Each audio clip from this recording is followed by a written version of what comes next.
So hello friends, আজকের রেসিপিটা হলো জামাই ষষ্ঠী স্পেশাল। আমাদের মিষ্টি ফলোয়ার্সদের জন্য একটা মিষ্টি রেসিপি, আমের ক্ষীর কদম মহারানী পায়েস। আজকের রেসিপিটার জন্য মা এখানে গোবিন্দভোগ আর বাসমতি আতপ চাল 30 মিনিটের জন্য ধুয়ে ভিজিয়ে নিল।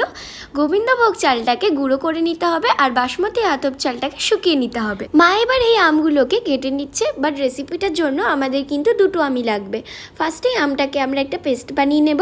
তাহলে রেসিপিটা বানানোর জন্য লাগছে কাজু, কিশমিশ, আমন্ড, কেশর, গোবিন্দভোগ চালের গুঁড়ো, নারকেল কোরানো, খেজুর গুড়ের পাটালি আর এলাচ।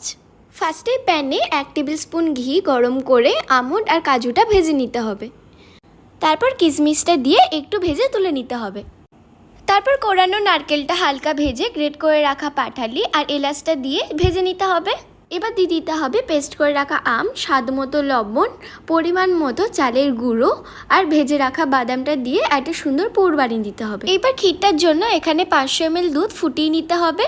দুধটা ফুটতে দিয়ে এবার আমরা পুরে 1 টেবিল স্পুন গুঁড়ো দুধ অ্যাড করে ছোট ছোট নাড়ু বানিয়ে নেব। এবার 1 কাপ দুধে 1 চামচ গুঁড়ো দুধ আর 1 চামচ চালের গুঁড়ো দিয়ে ভালো করে মিক্সড করে নিতে হবে।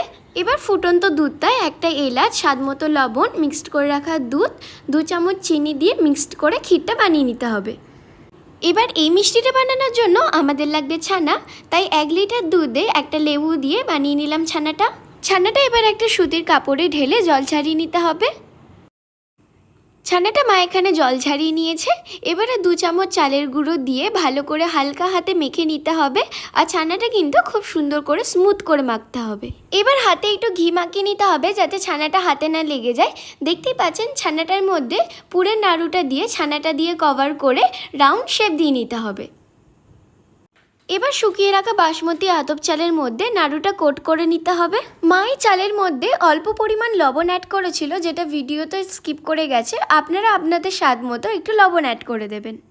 এবার মোমো মেকারে তেল ব্রাশ করে মিষ্টিগুলোকে স্টিম করে নিতে হবে। 20 মিনিটের জন্য মিষ্টিগুলো স্টিম করে ওপরে একটু কেশর আর ক্ষীর দিয়ে আরও 5 মিনিটের জন্য মিষ্টিগুলো স্টিম করে নিতে হবে।